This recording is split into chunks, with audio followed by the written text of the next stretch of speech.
बिस्मिल्लाहिर्रहमानिर्रहीम। Welcome back दोस्तों। हमने जो एक चैप्टर शुरू किया हुआ है ना, सेल और स्ट्रक्चर्स एंड, ये वाला जो चैप्टर है ना, मैं आपको दिखाता हूँ। ये वाला पहला चैप्टर है जनरल साइंस का, सेलुलर ऑर्गेनाइजेशन। सेलुलर ऑर्गेनाइजेशन उसका पार्ट 1 मैंने यार पहले अपलोड किया है, तो उसमें हमने पढ़ा था सेल क्या होता है, basic unit of life. Tissue, cell मिलकर टिश्यू बनाते हैं, फिर ऑर्गन बनता है, फिर ऑर्गन सिस्टम, फिर ऑर्गेनिज्म बनता है। तो सेल जो होता है बेसिक यूनिट होता है, टिश्यू बनते हैं, ऑर्गन सिस्टम, ये सारा हमने पढ़ा है। तो ये सारे ये आपको याद होंगे। माइक्रोस्कोप छोटी छोटी चीज़ों को देखने के लिए, सेल जो होते हैं ना वो बेसिक यूनिट ऑफ लाइफ है। 50 से 60 ट्रिलियन सेल मौजूद होते हैं। तो सेल वाल सिर्फ पौधों में मौजूद होती है, इस वजह से पौधे सख्त होते हैं। ये सेलुलोज से बनी होती है।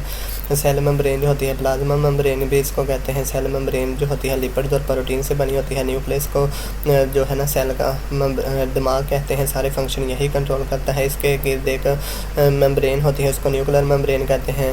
न्यूक्लियोप्लाज्म भी होता है। इसके अंदर जो होता है ना, न्यूक्लियस के अंदर क्रोमोसोम्स मौजूद होते हैं जो डीएनए और प्रोटीन से बने होते हैं।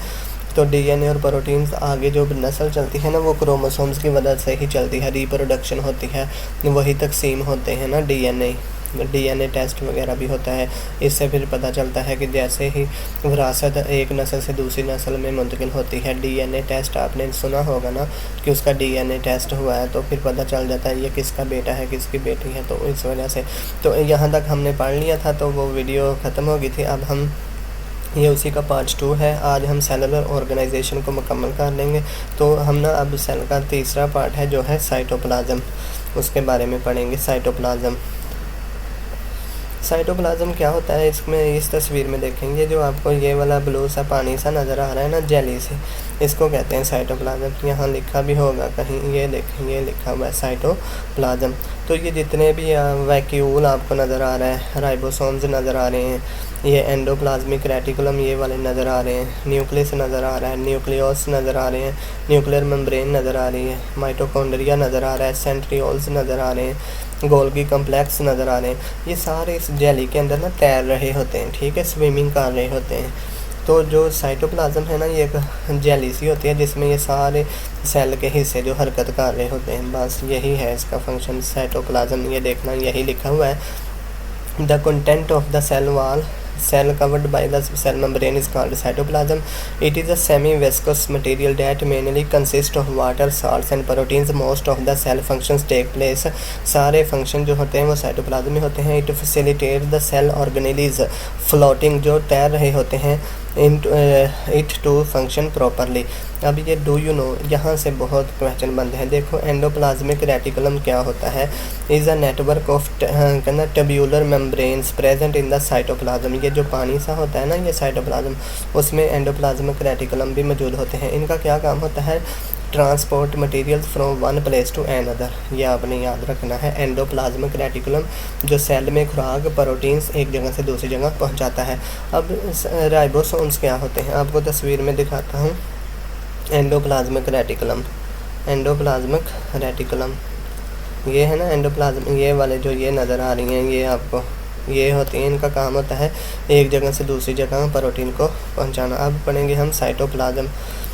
राइबोसोम्स, ये वाले ribosomes are tiny structures in the cytoplasm which play important role in making proteins from amino acid. ये प्रोटीन्स बनाते हैं राइबोसोम्स जो होते हैं, इधर लिखा होगा राइबोसोम्स। ये टिनी से छोटे छोटे से स्ट्रक्चर हैं, ये अमाइनो एसिड से ना प्रोटीन्स बनाते हैं, ये प्रोटीन से अमाइनो एसिड्स बनाते हैं। ये देखें, यहाँ पे लिखा है in role in making proteins from amino acid. ये आपने याद रखना है, राइबोसोम्स प्रोटीन्स बनाते हैं फ्रॉम अमाइनो एसिड। तो एंडोप्लाज्मिक रेटिकुलम क्या करता है, मटेरियल की ट्रांसपोर्ट करता है वन प्लेस टू अनदर। अब तीसरा पढ़ते हैं, centrioles are also cylindrical bodies found close to each other near the nucleus in an animal cell. ये एनिमल सेल में मौजूद होते हैं। These are not found in plant cell, ये प्लांट सेल में नहीं होते। They play an important role by moving towards the opposite poles of the nucleus at the time of cell division। जो ये सेंटर से लफ्ज़ निकला है ना, अब कोई नया बच्चा पैदा होना है ना, मसलन ये ऐसे हैं, तो सेंट्रियोल्स, ये इसके दो सेंटर से दो हो जाएंगे, एक न्यूक्लियस के इधर चला जाएगा, एक इधर चला जाएगा।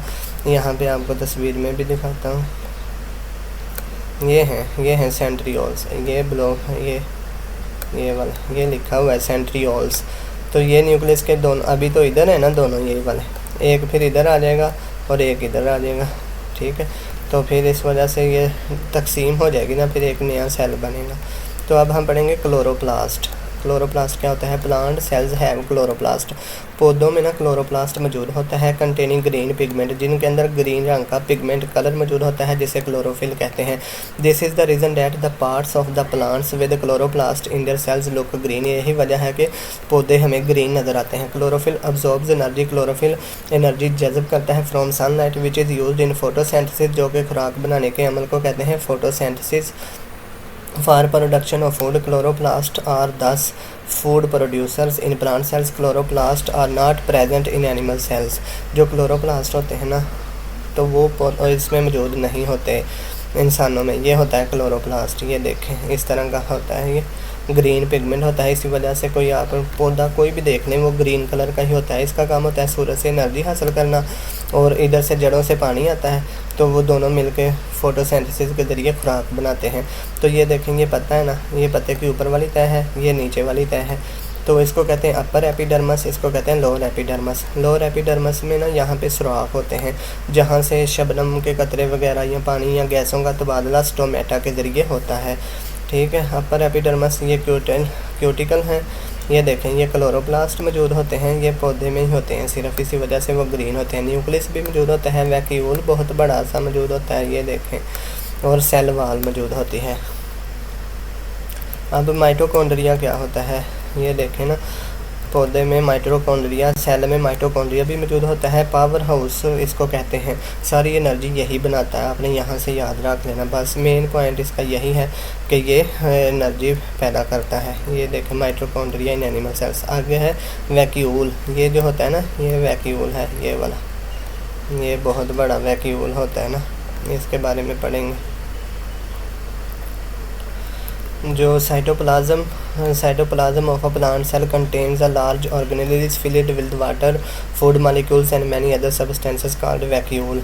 तो उसको वैक्यूल कहते हैं, जो बहुत बड़ा एक थैला सा मौजूद होता है ना। इधर आपको इधर भी दिखाता हूँ, ये वाला, ये जहाँ पर, इसको कहते हैं वैक्यूल। ये पानी से भरा होता है ना काफ़ी सारा, तो उसको कहते हैं वैक्यूल। इसमें जो जो चीज़ें मौजूद होती हैं, ये देखो, पानी भी, खुराक भी, और भी बहुत सारे सबस्टांसेस चीज़ें मौजूद होती हैं। It helps to maintain the shape of the plant cell. ये शेप को मेंटेन करने में मदद करता है। It helps the plants in growth. ये ग्रोथ करने में प्लांट्स की मदद करता है। Animal cell contains many small vacuoles. जो एनिमल सेल होते हैं ना, जानवरों के सेल, उसमें छोटे छोटे वैक्यूल मौजूद होते हैं, लेकिन जो प्लांट सेल होता है ना, उसमें बहुत बड़ा एक ही मौजूद होता है सिर्फ, ठीक है। Vacuoles can also store waste product. ये वेस्ट प्रोडक्ट भी स्टोर करते हैं to keep rest of the cell protected from poisonous effects. जो दूसरे पॉइजनस इफेक्ट से बचाने के लिए ये वेस्ट मटेरियल को भी स्टोर कर लेता है, ताकि पौधे को नुकसान ना पहुँचे, ठीक है। ये देखें, ये क्लोरोप्लास्ट है, ये पौधे में मौजूद होता है। ग्रीन पिगमेंट, ऊपर से सूरज की रोशनी आती है, वो जज़ब करता है। जज़ब करने के बाद खुराक बनाता है। खुराक बनाने के बाद माइटोकॉन्ड्रिया के पास जाती है, वो एनर्जी में तब्दील करता है। एनर्जी वापस इसको मिलती है, ठीक है। और फिर वो पत्ते में से एनर्जी जो है वो दूसरे पौधे के दूसरे हिस्सों तक पहुँचती है। तो इसके बाद है uni means one or single. Unicellular means single cell. Unicellular means single celled. Some organisms like bacteria, amoeba, euglena, paramecium and chlamydomonas are single celled organisms. These single cells can perform all the functions of their life independently. They can move, they can get food, they can breathe, grow and reproduce. Such organisms are called unicellular organisms.